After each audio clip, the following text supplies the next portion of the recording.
Good morning, good afternoon, good evening, and welcome to Martyn Lucas Investor. We now go live to the President of the United States of America with a huge week coming up, of course, and weekend coming up with what's going on in the White House and what's going on in Iran. So Donald Trump about to go live here. Please do tap the like button and consider subscribing as well. We're just seconds away. Let me know in the chat you are here. It's wonderful to have you all here. This is very, very important how we can, here we go, Board of Peace. I can see President of Argentina there with his chainsaw. We might need to turn the volume up if it's not good quality. Stand by, please. All right, just bear with us.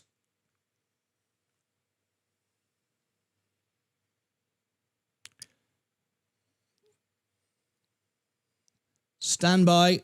We might need an audio boost. Please welcome the President of the United States, Donald J. Trump. That's pretty good.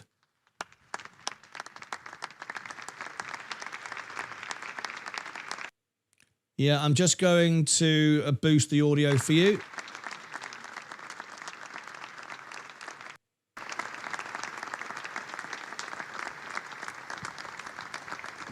Well, thank you very much. This is a big day and lots of people watching, and especially from other countries, the leaders of, as you know, the other countries, because we have a large group of leaders, and the ones that aren't here are watching on Zoom.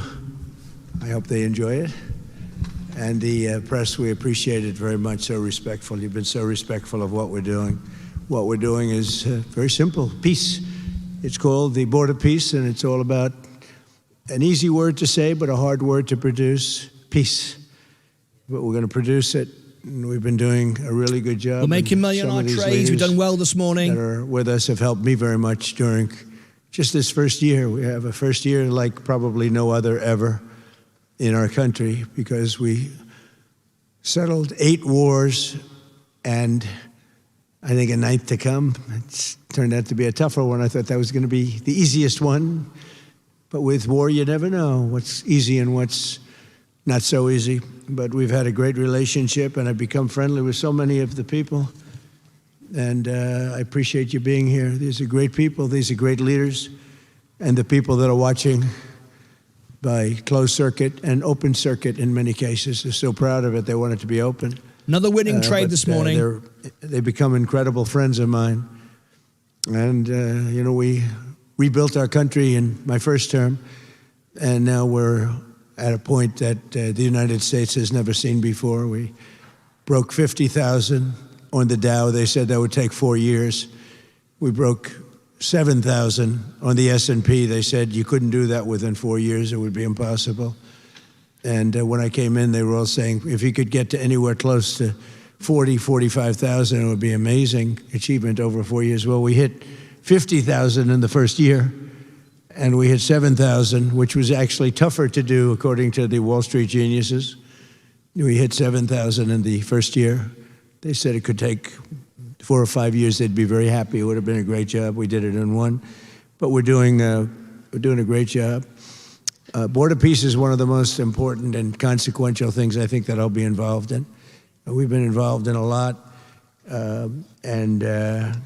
really, I've been involved in a lot with the people up here.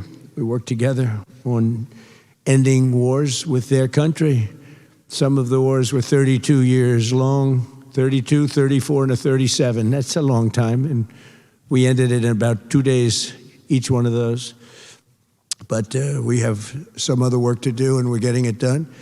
Gaza is very complex. It's been amazing. I want to thank Steve and Jared for an amazing job. Marco's over there watching. Everybody's fantastic. And JD, what a job. They were all doing. It's a team. I think it's the best team ever assembled. And you see that by the results. So today is a tremendous honor to welcome you all to the United States Institute of Peace for the inaugural meeting of the Board of Peace. Very important. I believe it's the most consequential board, certainly in terms of power. And in terms of prestige, there's never been anything close, because These are the greatest world leaders. Almost everybody's accepted, and the ones that haven't will be. You know, some are playing a little cute. It doesn't work. You can't play cute with me. But they're playing a little bit. But please tap the like button. Thank you very much. They're all joining. Everybody, most of them very immediately. A few that we really don't want because they're trouble. Take care of them. But this is the most prestigious board ever put together. You know, I've seen some great corporate boards. I've seen some great boards, period. It's peanuts compared to this board because we have virtually everyone is the head of a country other than Johnny, but he's the head of soccer, so that's not so bad, right, Johnny? I like your job the best, I think. And by the way, your World Cup has set every single ticket record in the history of soccer. In the history, nobody's ever seen anything like it. The sales are virtually complete. Nobody's ever seen anything, so congratulations. You made a good decision. We did it together. Thank you, Johnny. Great guy. So I want to thank the many leaders and dignitaries who have traveled great distances and lengths for the important gathering that we're at right now.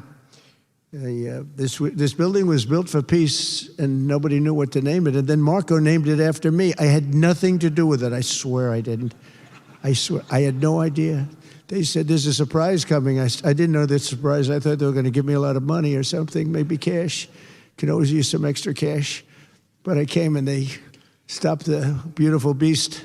I got out very safely, I'm sure, and looked up, and there it said, Donald J. Trump on the building. And when I say that had nothing to do, nobody believes it, and that's okay. But I appreciated it. That was Marco and JD and a group got together and they did that, and I just thought it was very nice. And it makes me work harder. We're going to have to work harder. We're going to have to make this building much more important. It's brand new. They built it for peace, but nobody occupied it. You know, nobody knew what the purpose of it. But the architecture is so beautiful, and it was with the meeting rooms, the reception rooms. It's really amazing. Who would think that it was built without anybody in mind or anything in mind, and then the State Department took it over. They liked it. Marco came over one day. He saw this. He said, this building is great. And he actually claimed it, right? He claimed it. And that's what he does. Where is Marco? I said, Marco, is that true? You claimed this building. You took it away from about 5 groups that wanted it. That was done very quickly, very methodically. But it was really, really built so beautifully in such a beautiful building. But we worked together to ensure the brighter future for the people of Gaza, the Middle East, and the entire world. I think that the Board of Peace, because it's mostly leaders and unbelievably respected people, but mostly leaders of Middle Eastern countries, countries from all over the world, and they've been very generous with money also. And the United States, which I'll say in a moment, is also very generous with money because there's nothing more important than peace. And there's nothing less expensive than peace. You know, when you go to wars, it costs you 100 times what it costs to make peace. We have a man at the end right there that's smiling because you learned that after 30 years of fighting, right? 30 years of fighting, we got it done. I want to thank you very much. That was a great thing you did. You and your new friend, they came to my office and they said, I've been fighting for 22 years. Now you're there for 23 years, right? But I've been fighting for 22 years. That's all I've done is fight this gentleman. And his counterpart was there for 7 years. He said, I've been there for 7 years. All I've done is fight this gentleman. And we had it worked out in about 24 hours, right? And it's been a good piece. And I think they've become friends. I'm not sure I'm allowed to say that, but I think so. I think they've become friends, right? Right. Great. Stand up. Stand up. These are 2 tough cookies, too. You think that was easy? It wasn't easy. These are 2 tough people, good people, but tough people. But, you know, we're in the Oval Office, and we were getting near, but the one was at one side of the room. I have 2 chairs right in front of the desk, the beautiful, resolute desk. One's over here. One's on the other side of the room. I said, Vance, could you get a little closer? Well, I don't know. They felt very uncomfortable. You know, they've been killing each other for 32 years. So I say, can you get a little closer? After 1 hour, they were right next to each other. We made a deal. They hugged, they signed, and we had peace with two very important countries, and I'll never forget it. So they started off a little weak, and they ended up really strong, and you can be very proud of yourselves. It was a beautiful thing to see. Thank you. Look at that. Can you believe it? 32 years. Thank you. Thank you very much. But we're honored to be joined today by Prime Minister Rama of Albania. Where is President Millet? You're another one, I'll tell you. Where is President Millet? I endorsed him. I'm not supposed to be endorsing people, but when I like people, I've had a very good record of endorsing candidates within the United States. But now I endorse foreign leaders, including Viktor Orban, who's here, and others. And I endorse this gentleman, Millet. He was a little behind in the polls. He ended up winning in a landslide. I just endorsed the Prime Minister of Japan. She was in a tight race, but was probably going to win. And she won in the largest number in the history of Japan. So she likes me a lot. But it was an honor, and you're doing great. Oh, look, they're sitting right next, Victor. But ultimately, I think I'm going to end up endorsing. Hey, look, as long as it works, it's okay with me. But the endorsement seems to be working in foreign countries, too, so that's good. But nice to have you both. Victor, nice to have you both. Very proud of you. The Prime Minister of another, really just a great guy, Pashinyan of Armenia. President Aliyev of Azerbaijan. I love saying that name now, At the beginning, it was giving me a hard time. Now I love saying it. It's a beautiful name. I love it. His Majesty King Hamad bin Isa Al Khalifa of Bahrain. Bahrain. Thank you. Thank you. Where are you? Where are you? He's so rich, he can sit there. He can sit wherever the hell he wants. He could sit up in the corner. He could sit up top. He might take a piece of this building, Marco. He'll take 25% of the building for about $6 billion.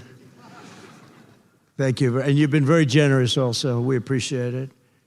Prime Minister Hun Manet of Cambodia. Raise your hand wherever you may be. Because, hi, how are you?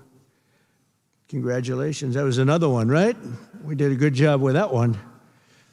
Prime Minister Madbouli of Egypt. Thank you very much, and say hello to the General/President. Okay. Prime Minister Orban of Hungary, who has my complete and total endorsement for election. Not everybody in Europe loves that endorsement, but that's okay. He does an unbelievable job. He's done an incredible job on immigration, unlike some countries that have hurt themselves, but they're working on it. But I just want to let you know, you have my total and complete endorsement, and I'm putting it out. I already did, but I'm putting it out again. And you're coming up with an election, and I think you should be good. I'll tell you, Millet did pretty well. He was a little down, right? And then he ended up winning in a landslide, so that's pretty good. You're going to do great, Victor. Thank you very much for being here. Appreciate it. You run a great country. A man that I really like a lot he's definitely tough. I don't want to fight him. President Prabowo of Indonesia. Thank you very much. Please, this is a big guy. I tell you, I said, how many people in Indonesia? He said, like 240 million. I said, no, say it again. How many? It's a big country you have. And you do a great job and respected by everybody. And thank you very much for being here. Thank you very much, Mr. President. President Tokayev of Kazakhstan, thank you very much. What a country that is. It's a wonderful country and a rich country, in case anybody has any question. We have some very rich people here today. President Osmani of Kosovo. President, thank you very much. Great job you're doing, too. Thank you very much. Prime Minister Sharif, I like this man, of Pakistan, because there was some fighting going on when I got to know him, and your field marshal, general, great general, great field marshal, a great guy. And I got to meet the prime minister. And he said in front of our chief of staff, Susie Wells, who's right here, he said, you know, nobody knows this, but I believe that President Trump saved 25 million lives when he stopped the war between us and India, right? You made that statement? I said 25 million lives, could have been much more, actually. We're making money, some good trades this morning. It was really a beautiful thing. You said that in front of a Absolutely group fantastic. of people. We're green again. They walked out. They don't think about it, but you're talking about that kind of lives. That war was raging. Planes were being shot down, right? And it was Pakistan and India. And I got on the phone with both of them, and I knew them a little bit. I knew Prime Minister Modi very well, actually. But I got to know Pakistan through a little trade. They were trying to make too good a deal, and I got a little upset with them. And in the end, they got what they wanted, right? And they made a good deal. And I got to like them, the prime minister, and the field marshal, who's a tough man, a tough, good fighter, right? Good, serious fighter. I like good fighters, actually. And when I heard that they were fighting, I picked up a certain newspaper. I won't tell you which one, because it's fake news generally. But I picked up this newspaper, and I saw that Pakistan and India were really going at it. And then it got worse and worse, and many planes were shot down. It was all out. And I called them, and I said, listen, I'm not doing trade deals with you two guys if you don't settle this up. They said, no, that has both of them. They didn't want to do that. I said, no, it has to. If you don't do it, I'm not doing a trade deal. We're not doing a trade deal. And they do a lot of business with the United States, and they sort of softened up all of a sudden. And all of a sudden I read where there was a little bit of a pullback by one, then the other, and all of a sudden we worked out a deal, right? But I said, if you fight, I'm going to put 200% tariffs on each of your countries, which essentially makes you not allowed, you can't do any business. And one of them, I won't say which one, said, no, can't do that. They both wanted to fight. But when it came to money, it's nothing like money. When it came to losing a lot of money, they said, I guess we don't want to fight. And we solved that deal in 2-3 days, right? And we did. We said, these are two very powerful nations. These are two nuclear nations. And I don't want to say what was going to happen, but, bad things happen. So, Prime Minister, I want to thank you, because that was a very big deal. People have no idea. A lot of them say, oh, well, they weren't fighting. They were fighting. 11 jets were shot down, very expensive jets.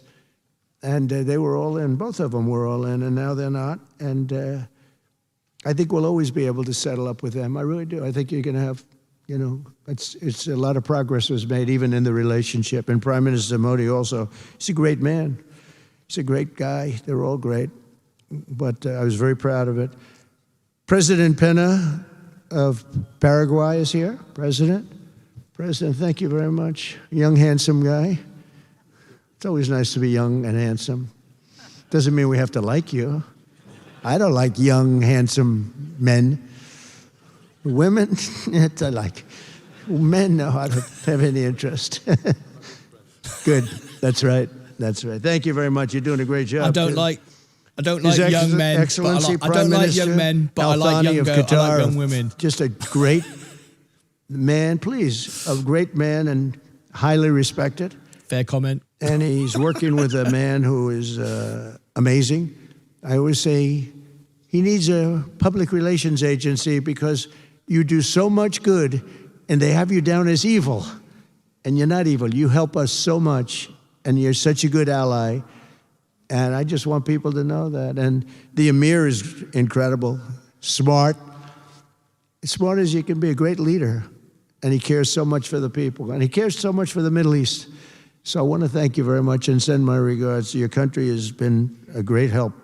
So, surprising to some of the people writing out there, but now they'll start changing their tune, because it's true. I only tell the truth. Prime Minister Don of Romania, wonderful people. The Romanian people are fantastic people, like you're fantastic. And a lot of them come and work in this country and help us in this country, as you know, and it's they are just really, really solid people. President Mirziyoyev of Uzbekistan, who is where? There he is, and a friend of mine.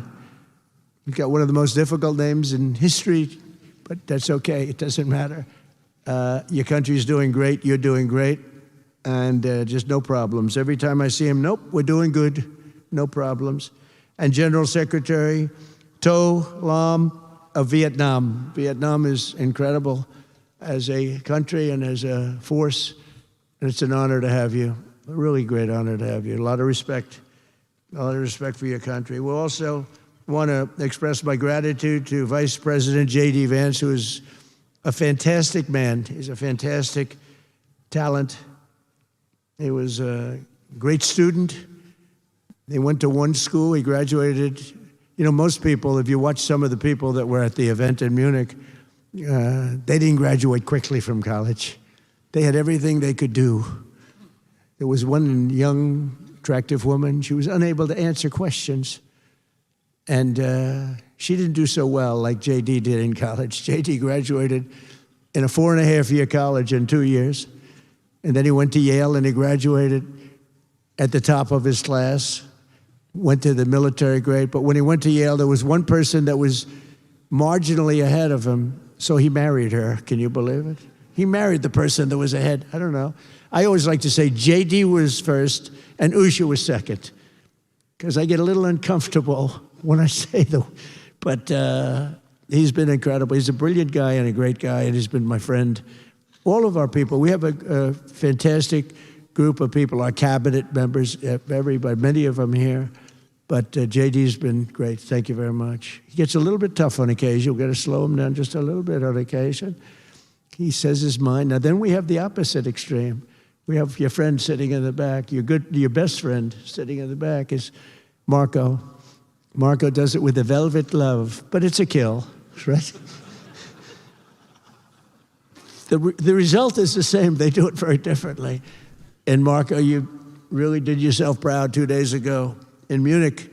In fact, so proud that I almost terminated his employ because they were saying, why can't Trump do this? I do, but I say it differently. But Marco, don't do any better than you did, please. Because if you do, you're out of here.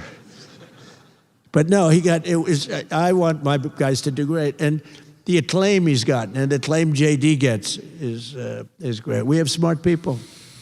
And when you see the representatives there, like Gavin Newsom, he didn't know what he was doing. They didn't even know why. He didn't know why he was there. Or AOC, she was unable to answer a simple question. And she could have said, well, I'm studying it and I'll report back to you next week. You know, you can get away with that.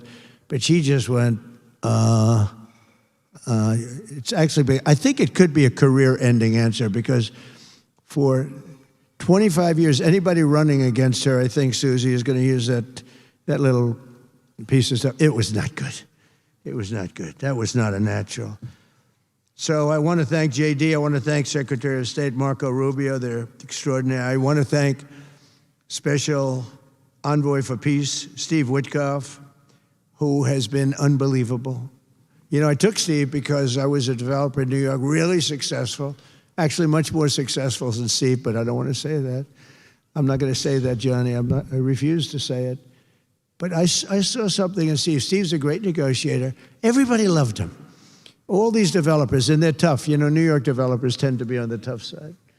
And, you know, most of them hate each other. Like a lot of the people in this room hate each other. You know, it's sort of natural, I guess. But we're bringing love back into the room like the old days. But everybody loves Steve. Every developer, the worst, most evil people, horrible human beings, actually. And they love Steve. So I remember this, and we had some conflicts, to put it mildly, in the world. And I said, Steve, how would you like to be Henry Kissinger Jr. that doesn't leak? And he said, are you a leaker, Steve? No. He didn't even know what the word meant, and it's true. I always say Henry Kissinger, who was one of the great leakers of all time, by the way. Richard Nixon said to him, Henry, who's leaking all this stuff? I don't know, Mr. President. It was Henry. It was like, these are little stories I like telling you. But Steve has been unbelievable. Everybody likes him. Ukraine loves him. Europe loves him. Russia loves him. I mean, there's nothing wrong with this. He goes to see President Putin. Didn't know Putin. I set him up a meeting to see. I said, how's Steve doing? Sir, he's still inside. Oh, that was an hour. I called back. Tell Steve to call me when he's finished. I want to find out what the hell is going on. We want to end that war. Sir, he's still inside. 3 hours, 4 hours. They were together for 4 hours, the first meeting. That's talent. And they get along. I mean, people like or don't like Putin or Zelensky. They get along. Same thing with Zelensky. I mean, they all love Steve, and Steve's doing a great job. That's a tough one. That's a much tougher one. I would have thought that some of the ones that we settled that are up here would have been, I thought this would be easy because I have a very good relationship with President Putin. I have a very good relationship with President Xi. I'm going to be going to China in April. That's going to be a wild one. I said, but we have to put on the biggest display you've ever had in the history of China. You know, last time I went to China, President Xi, he treated me so well. He gave me a display. I never saw so many soldiers all the same height, exactly the same height within a quarter of an inch.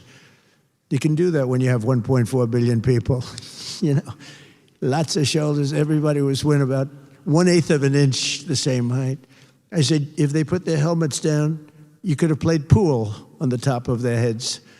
And it was pretty amazing. But I said, you got to top it. He said, I'll top it. We're going to top it. We're going to have a lot of the people, most of the fake news back there is going to be going. So we have, Steve has done a great job. And then a little bit later on, we brought Jared in. Jared was responsible for the Abraham Accords, which is incredible. Nobody else could have done that. A very smart guy. And we're making Jared an envoy also, envoy of peace. They're both envoys of peace. And you couldn't get two. I tell you what, I watch these two guys. I say, at least we're covered from an IQ standpoint. These two guys walk into a room. And but people like them both, you know. They're good people. And they like them both. And they've had some very good meetings. They've had some very interesting meetings having to do with, as you know, Iran is a hot spot right now. And they're meeting, and they have a good relationship with the representatives of Iran. And, you know, good talks are being had.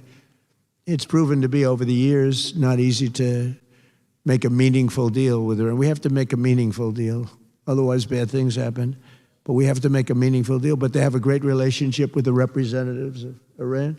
They have a great relationship with the other one that they're really working on now. Because so many of these, I mean, as an example, Kosovo, Serbia. I did that one. Could you stand up if any of you guys are, when you're here, just stand up for a second. Kosovo, Serbia. Stand up. What a job. Thank you very much. We appreciate it. So good. And you're getting along. And when you don't get along, you'll call me, and we'll get it solved, right? We'll get it solved. Thank you very much. Really good. And then again, Pakistan and India. That was a big one. And just, I think you should actually stand. Come, please. Stand just for a second. Pakistan and India, thank you very much. And I spoke to Prime Minister Modi. He's excited. He's watching us right now. Egypt and Ethiopia. We're going to get that, you know, there's a little dam that got built. Little dam, like maybe the largest dam in the world. Built and financed, of course, by the United States brilliantly. And having a little trouble getting water to the Nile. That's a tough situation, but we're going to get that solved. Armenia and Azerbaijan, we talked about. You know, there's a little dam that got built. Much. Great job. Great job. Thank you. Cambodia and Thailand. So incredible what you did, that you got together and it all worked out. They're watching right now on closed circuit. Thank you very much, and thank you. That was a big one, Cambodia and Thailand. These are nasty fighters, I have to tell you. These fighters are nasty. Now we talk about, you talk nasty fighter, you're nice guys compared to this. Congo and Rwanda. That was, and we've got them. Ladies of pretty Crypto peaceful. coming up shortly. There's little Stand by. flare-ups every Casey's once in a going while. I'll live get with a your call crypto once a show. week. Ladies Sir, of there's a Crypto. flare-up in the Congo again. We'll get it straightened out, right, Susie? We get it straightened out.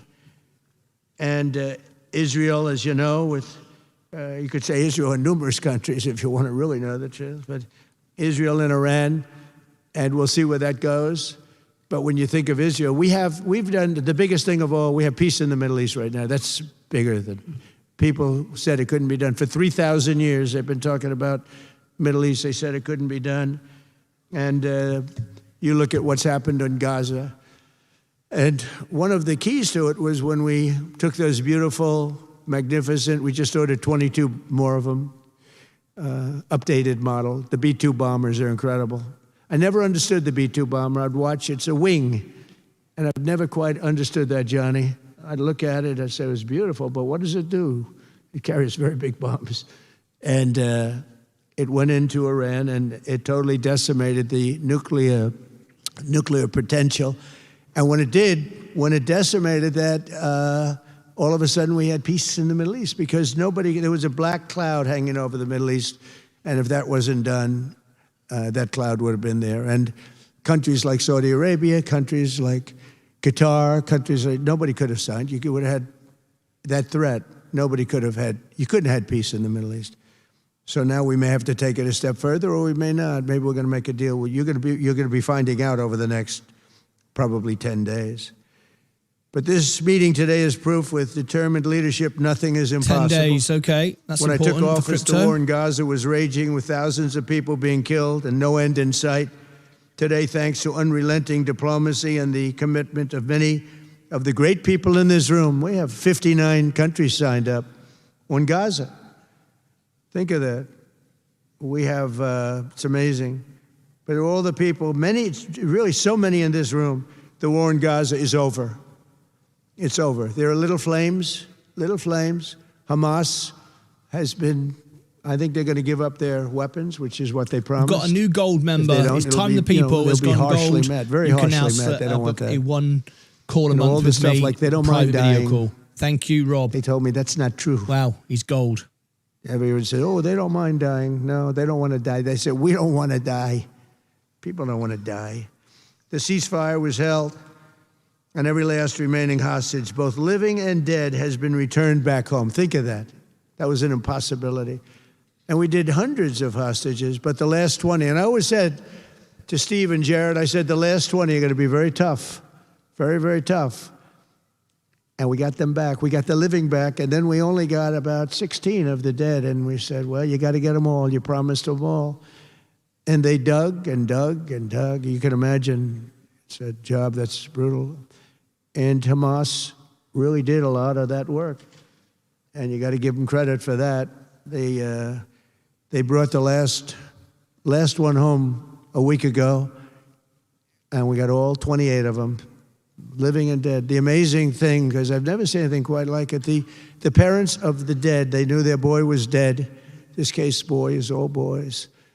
Men, but to the parents' boys. They knew their boy was dead. They wanted that dead body as much as if he were alive. And when they got them back, there was great sadness, but there was great joy too. They wanted it as much as the people that got their sons back alive. But we got a lot of people before those 20, Steve, what nobody talks about, but hundreds of people. We did a good job, and you guys did a fantastic job. I want to thank every nation that helped us achieve this monumental breakthrough, saving countless lives, and really bringing peace and bringing the concept of peace, because nobody thought peace in the Middle East. I've always heard peace in the Middle East is impossible, and it's turned out not to be. And we do have some work to do with Iran. They can't have a nuclear weapon. It's very simple. You can't have peace in the Middle East if they have a nuclear weapon. And they can't have a nuclear weapon. And they've been told that very strongly. Since the hard-won ceasefire of last October, the United States and our partners have facilitated the delivery of vast amounts of humanitarian aid, numbers that nobody's ever seen before. In November, the United Nations Security Council unanimously approved the Board of Peace. And last month in Davos, we welcomed over 24 members to this very important new organization. And we are very closely working with the United Nations. In fact, I'm going to speak to the Secretary General in a little while. He's a good man. And I've had a good relationship. Other than in my last speech, they did turn off my teleprompter. I got up there. My teleprompter didn't work. I'm sitting in front of all of you people and more. I had no teleprompter. I knew I was in trouble because I'm walking up. You know, the teleprompters are over here. I had the most beautiful speech ready. I was all set to knock them dead. First, I had an escalator that stopped. You know that. It's going up. Boom. It's lucky my movie star first lady was in front of me because I put my hand on a certain part of her body and I was able to stop my fall. Otherwise, because she had no trouble, I said, boy, that was a very sharp stop, Johnny. So I said, that was strange. I've been on a lot of escalators. It's never happened before. Usually it stops very slowly. This was just boom. But our first lady was right in the proper location for me. I'm waving to people, and she was holding on a little tighter. She knew what was happening. She did. She said, she has a very successful movie out right now, like #1. Can you believe this? And she's a big movie star. And I always say it's trouble because I always say there's not room in one family for 2 stars. I told her that. We can't have 2 stars in one family. So I don't know what that means, but it's not good. But it is good because we're proud of her. She did people in the United States love the First Lady, and she did the movie, and it's become the biggest selling documentary in 20 years. Can you believe? The theaters are all packed. Women especially, they go back and they see it 2 or 3 times, 4 times. But together we're committed to achieving a Gaza that is properly governed throughout. The whole area is going to be, you know, so many countries that have really nothing to do with the Middle East, but they're maybe somewhat close by. They're all involved. They want to go in and fight. They tell me all the time, we'd like to send soldiers to fight if it's necessary. And I don't think it's going to be necessary. We have 2 countries that want to go in and do a number on Hamas. I said, I really don't think I hope it's not going to be necessary because they made a promise and they promised me, get rid of their weapons. Looks like they're going to be doing that, but we'll have to find out. But it's no longer a hotbed of radicalism and terror. And to end that, we have today, and I'm pleased to announce that Kazakhstan, Azerbaijan, UAE, Morocco, Bahrain, Qatar, Saudi Arabia, Uzbekistan, and Kuwait have all contributed more than $7 billion toward the relief package. That's great. Thank you, fellas. Thank you.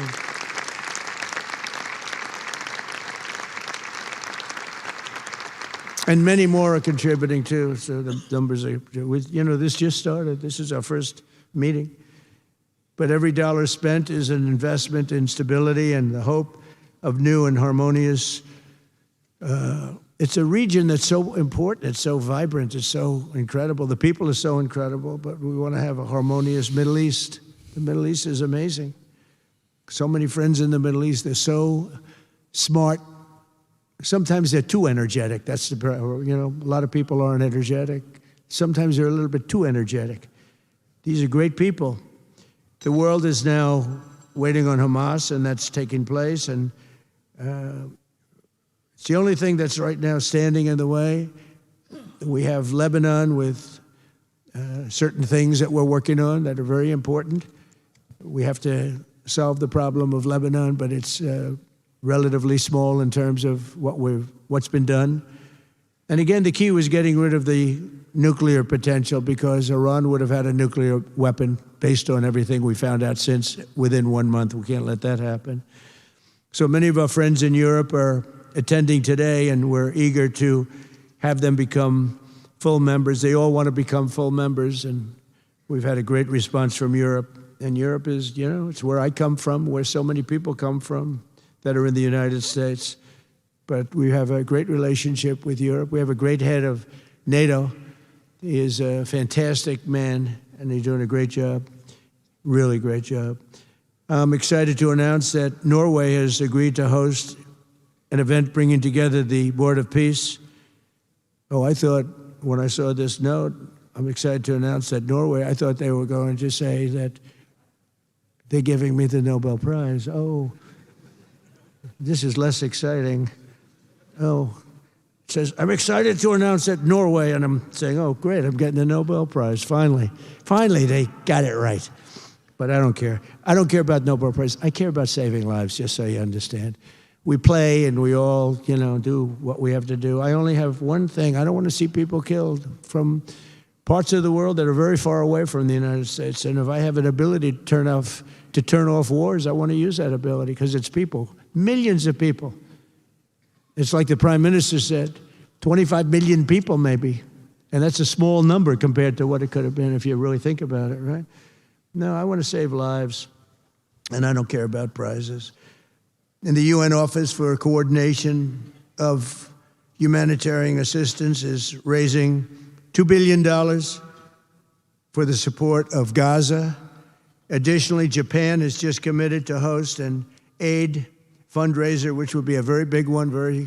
It's already successful. We know some of the numbers that are being talked about, which will be attended by other nations in the region, including South Korea, the Philippines, Singapore, and others.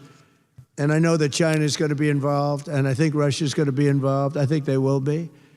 I want to have everybody, get all sides, because it doesn't help when you have all sides with one ideology. You have to have everybody together for this.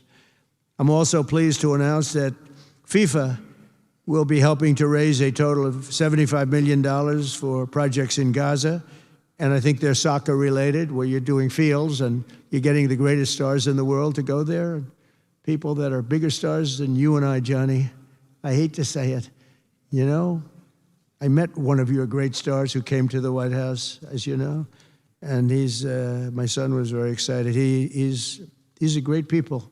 These are great people. And Johnny's going to bring the stars to the area. And they're really known. People in Gaza know every one of them, right? So it's really something. And we'll soon be detailing the announcement. And if I can I'll get over there with you. I want to thank Johnny and FIFA for all of the wonderful things they did and are doing. They gave me their first Peace Prize. They gave me a Peace Prize. I think they saw that I got screwed by Norway, and they said, let's give him a Peace Prize. I mean, very good. Thank you, Johnny. I appreciate it. Johnny's very smart. He's very, very smart. The nations represented here today, just in closing, are not just contributing money.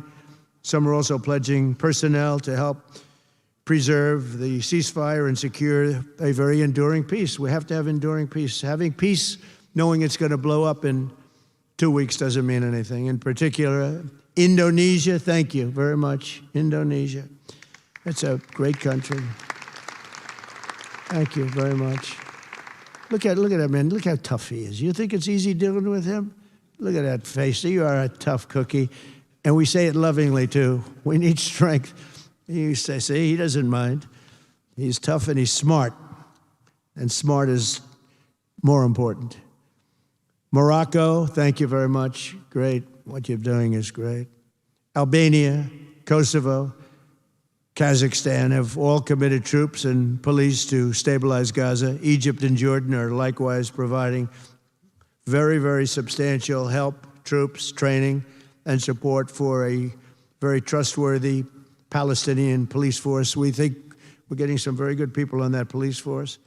And, it's peace in the Middle East. We have peace in the Middle East. Think of it. For years, you've been hearing about peace in the Middle East, and everybody's saying it's impossible. All of these countries are working together around the vision of a Middle East that is free from the curse of extremism and terror. And now is time. And by the way, even people with extremism and preaching extremism, they're exhausted. They're tired. It's been going on for too many years. I don't care who you are. They're tired. They want peace. And now is the time for Iran to join us on a path that will complete what we're doing. And if they join us, that'll be great. If they don't join us, that'll be great too. But it'll be a very different path.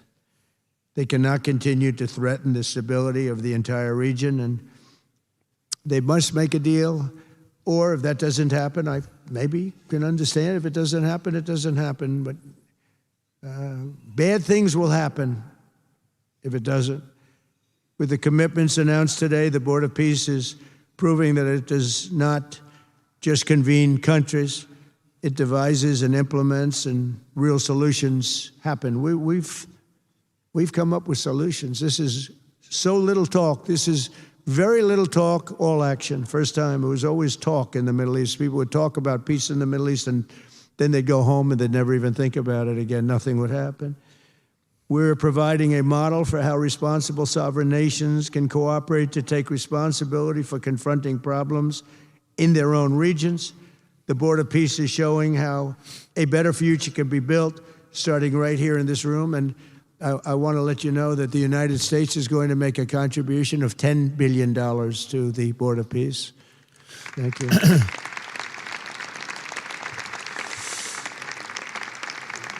And we've had great support for that number. And that number is a very small number when you look at that compared to the cost of war.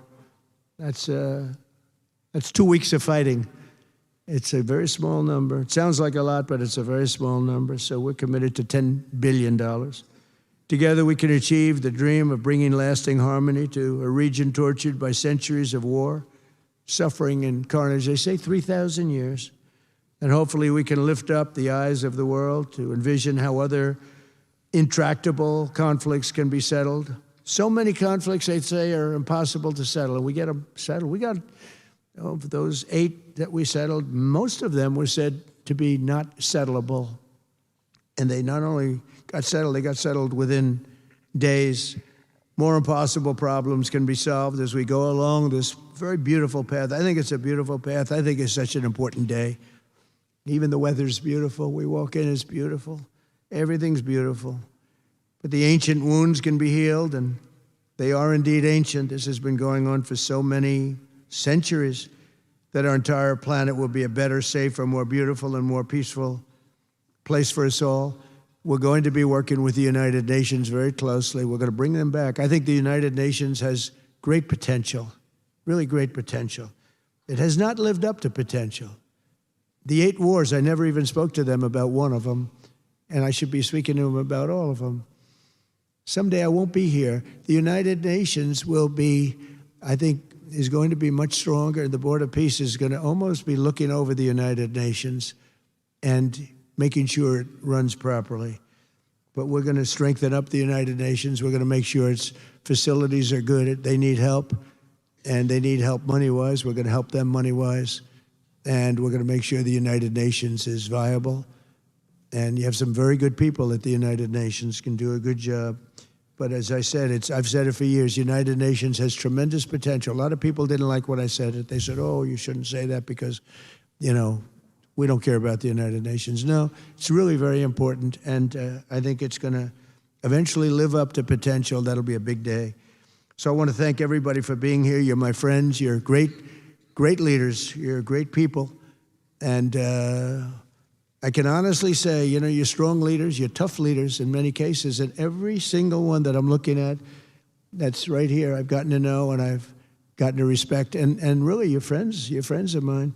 And if I can help you at all, you let me know. But this is going to be something, the Board of Peace will be something that, the likes of which I don't think anybody's seen before. And thank you all very much. It's a great honor. I'm going to ask J.D. Vance to come up and say a few words. Thank you very much.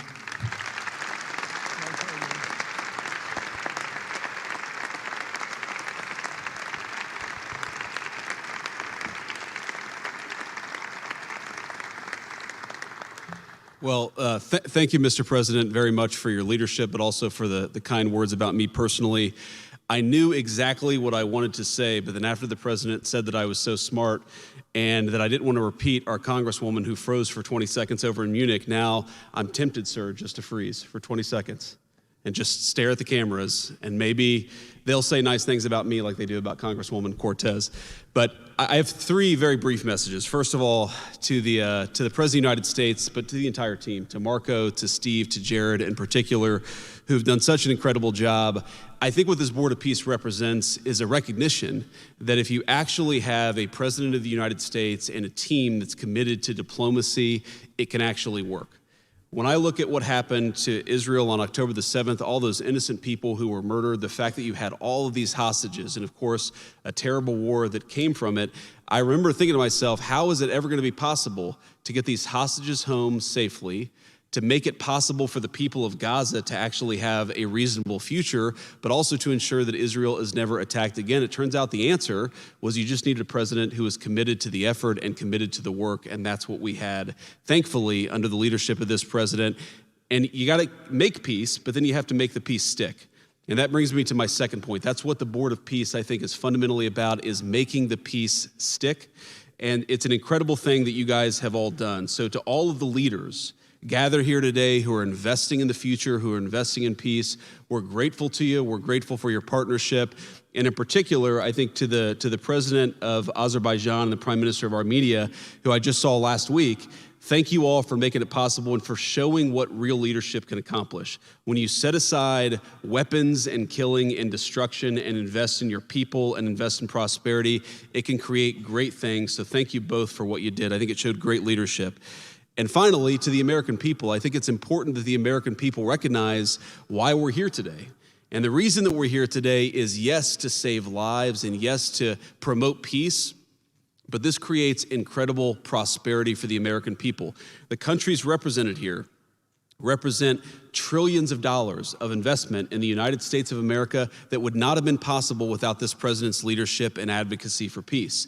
The economies here represent millions of American jobs of people who are receiving products built in American factories and made by American workers would not be possible without a focus on peace. So, Mr. President, while I think this is great for the world, I also think it's really, really great for the United States of America. So we're looking forward to the partnership. With that, I want to turn it over to the MC for the rest of the program, and that is our great press secretary, Carolyn Levitt. Thank you.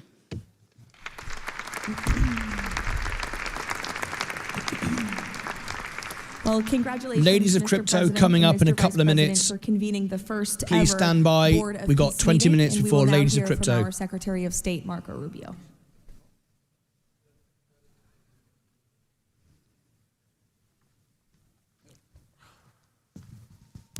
I'll be brief and to the point. We want to talk a little bit about the strategic vision of this organization and begin doing so by first acknowledging that we are here today because the President of the United States, Donald J. Trump, has both an ability and a willingness to use the power of his office to think outside the box. And that's why we're here today. This was a very unique crisis in Gaza, one that the existing international institutions could not solve or figure out. It needed a very specific type solution that required the partnership of all the nations that are here, including those that are here on an observer status. And we appreciate you coming today and being a part of this as well. And that's the point I want to drive home today. And soon you'll hear from Steve and Jared, who, by the way, deserve an incredible amount of credit for pulling this together and working countless hours and traveling all over the world. They truly deserve our appreciation and thanks for the work they've put in under the leadership of President Trump to make this possible. This Gaza situation was impossible to solve under orthodoxy, under We're going to stay with this for another 10 minutes, and then we're going to hand you all over to Ladies of Crypto, how we can trade crypto this week to come up with a very specific with Casey. So please stay with us. To a very Links unique pinned to the top. It'll take you there automatically. We have a long ways to go. There's a lot of work that remains. It will require the contribution of every nation state represented here today, and we thank you for being a part of it. And we hope that this can serve as a model for other complex and difficult situations so they can be solved in the same way. But right now the focus is on this one. We have to get this right. There is no plan B for Gaza. Plan B is going back to war. No one here wants that. Plan A, the only path forward, is one that rebuilds Gaza in a way of enduring and sustainable peace, where everyone can live there side by side with one another and never worry again about returning to conflict, to war, to human suffering, and to destruction. And again, Mr. President, thank you for having the vision and the courage to pursue something that has never been done before, and we're not done yet. And thank you to Steve Witkoff and Jared Kushner for the time and the work they put into this. And thank you on behalf of the State Department and the U.S. government to all of the nations that are here. Every one of you is indispensable, including our observer partners, who we hope can find your way to join us at some point as officially part of this. But we are grateful for the fact you're here today and the contributions you've made already. Thank you. Please stand by. Ladies of Crypto coming up shortly. Thank you, Marco. We will now hear from our special envoy, Steve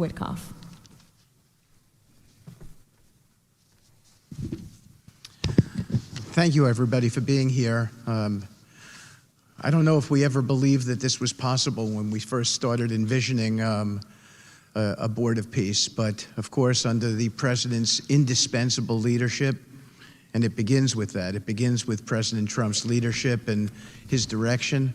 We are here today, and it's pretty amazing. I think we have some people to thank.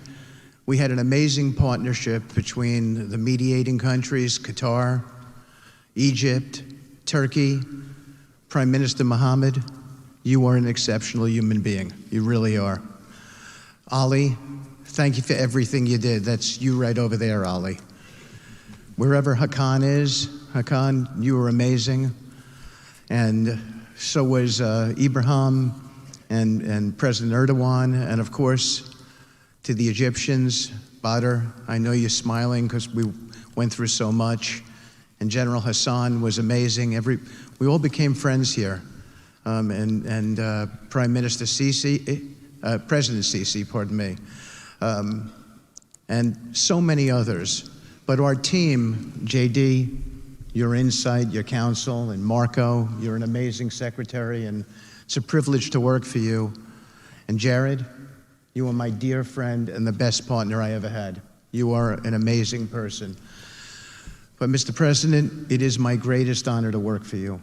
It is the blessing in my life. I've had many blessings. I don't have to be a practicing lawyer anymore, but this is my greatest blessing. But I also have to mention one other person who is important to this discussion. Oh, the Israelis, I forgot. Prime Minister Netanyahu. Without him, much wouldn't have been accomplished as well. And that's really important that we acknowledge him here today, and Ron Dermer. But please tap the like button and consider subscribing. Thank you. A person who doesn't care much about the acclaim, we have to acknowledge too, and that's you, Susie. Because I would come back and you would say to me on every trip, what can I do for you? This matters. And you are an inspiration for all of us. So I thank everybody, and let me get on to, am I going on to the next slide? Sure. Caroline? Sure. Okay. So with regard to the hostages, we're here today, again, I say it, I know it sounds redundant, but we're here today because of President Trump. Without him, none of this was possible. There were 251 hostages. 168 came out alive. 83 bodies were returned to their families so that they could grieve and remember their loved ones like in a normal way, in a way that brought their families together. So that was just as important. This was a monumental effort, and I want to tell a story about the president. Every time a hostage family came to visit with us, they were not on the president's schedule.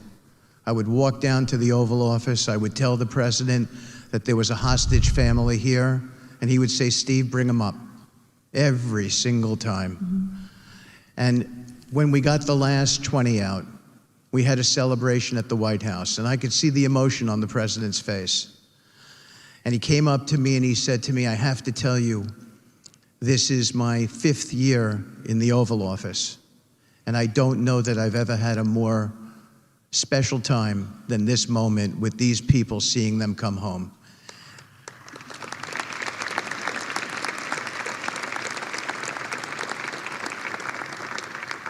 And I said to the president, you have to look around because none of them would be home without you, sir. None of them. So I only want to tell you, Mr. President, you gave me my greatest honor to work on this effort, and I thank you. Stand by 10 minutes ago before Ladies of Crypto. Please stay with us. Thank you, Steve. Now you're going to hear directly from the team that has been tasked with implementing President Trump's 20-point plan for Gaza, beginning with our ambassador to the United Nations, Mike Waltz. Thank you, and thank you, Mr. President, Excellencies. First, let me wish everyone a happy and prayerful Ramadan. Thank you so much for joining all of us today. Mr. President, Excellencies, bottom line, humanitarian aid has absolutely surged since the Gaza war ended. Our Central Command, our great military, is working together with Israel, with the UN, so many countries here to coordinate the aid, to make sure there's deconfliction. Over 70 countries now are participating in our Civil Military Command Center, and here are the results. Aid is up. 4,200 aid trucks have entered Gaza each week for 13 consecutive weeks, the longest stretch of high-volume assistance to Gaza in years. Diversion is down significantly from prior to the ceasefire, with less than 1% diverted this month. Food supplies are way up. We are reaching the full 2.1 million Gazans with aid, up 5 times from the delivery levels before the ceasefire. The percentage of households experiencing severe hunger has dropped from about 30% to down to 1%. As of this past February, drinking water has doubled, and child malnutrition has been cut in half. If we could go to the next slide. Mr. President, only under your leadership and this great team could we bring together the United States, Israel, Egypt, Jordan, the UAE, the United Nations agencies. Mr. President, bottom line, like you, this is a board of action, not a board of endless talk or speeches, and these results are a true testament to your leadership and the leadership of this great team. We are saving lives, and it's an honor to be a part of it. Thank you, Mr. President. Dr. Ali Shaith. It is my honor to be here representing the National Committee for the Administration of Gaza. Thank you, President Trump, for your leadership, for your continued efforts. A new governing authority is now in place for Gaza, with a clear mandate and a clear commitment. We're just about to go over to Ladies of Crypto, how we trade this weekend with all this going on in the macro conditions. However, in the economy. We are operating in extremely difficult conditions. So please stand by. We're just 8 minutes to go. Parts of Gaza Strip are severely damaged, destroyed actually. Humanitarian needs are acute. Law and order remain fragile. This is not normal operating environment, President, which is precisely why discipline and prioritization matter. Our priorities, therefore, are defined into 4 categories. First, restore security via professional civilian police under one authority, one law, and one weapon, including training and developing 5,000 Gazan police to be deployed in 60 days. Secondly, revive economic activities and livelihoods, creating decent jobs, especially for our young population. Thirdly, ensure sustainable emergency relief as described earlier. Fourthly, restore basic services including electricity, water, health, and education. And last but not least, the access and movement. Our mandate is simple, President. Step by step to build the foundation for lasting peace, dignity, and prosperity for the people of Gaza. And this is where we count on your continued leadership and support. Blessed the peacemaker. Thank you. Okay, we're going to leave it there now. Thank you very much for joining us with all of that. But now we're getting on to less important dignitaries down the list. So what we're going to do now is we're going to switch to Ladies of Crypto. I'm going to give you the link now. It's automatically going to take you there. Casey is ready to go live in just a couple of moments' time with this event. There's a link pinned to the top. Casey's going to talk about this news and how we can trade crypto over the weekend and all the latest news. There is the link in the chat. It's pinned to the top and it will take you there automatically. Casey will be live for a Thursday Ladies of Crypto show in just a few minutes from now. Straight after that, it'll take you back to the extra channel and then we'll pick it up for the closing bell. We've got breaking news from Vance coming up this afternoon, and I'll be back for the closing bell, the closing bell this afternoon with much more news. Plus, we've got premieres coming out and all the rest of it. I will join you now on Casey's show. Have a wonderful show. She always puts on a great show. Can't wait to see it. Stay where you are. It'll take you there automatically. And we're looking forward to a great weekend of investing with all of these macro conditions. That's it from me. Click on the link. It'll take you there automatically. See you there right now. She'll be live in just a couple of minutes for Ladies of Crypto. Good luck, Casey. And I can't wait to see what you have to say for us all today. Till next time, as always, take care of yourselves and each other.